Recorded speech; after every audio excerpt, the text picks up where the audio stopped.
Подросткам, подозреваемым в разгроме остановочного павильона в Набережных Челнах, грозит уголовное наказание. Дело на двух молодых людей могут возбудить по статье «Вандализм». Как установили правоохранительные органы, именно они разгромили конструкцию. При этом парней не смущали ни свидетели, ни направленные на них камеры мобильных телефонов. Подробности у Айрата Назипова.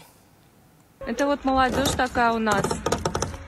И управы нету. Разгром остановочного павильона на видео сняли очевидцы. Они же сообщили, эти двое молодых людей были пьяны. Предполагается, что инцидент произошел в минувшие выходные с 22 по 24 января. Остановка еще не отремонтирована. Личности подростков, подозреваемых в этом разгроме, установили. Им 15 и 16 лет. Оба состоят на учете в полиции и характеризуются.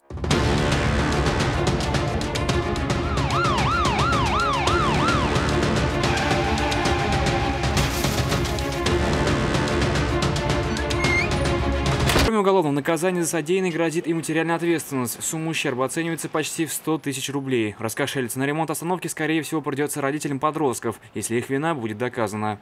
Чаще всего это заканчивается тем, что родители полностью компенсируют нанесенный ущерб, восстанавливают за свой счет остановочные павильоны или другое имущество, которому нанесен вред. Как отметили в исполкоме, в большинстве случаев подобный вандализм не остается безнаказанным. Найти хулиганов помогают тысячи видеокамер, установленных на улицах города.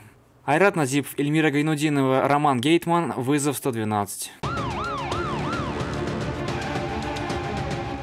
Это лучше увидеть. Все выпуски «Вызова» на нашем сайте и на YouTube-канале ТНВ.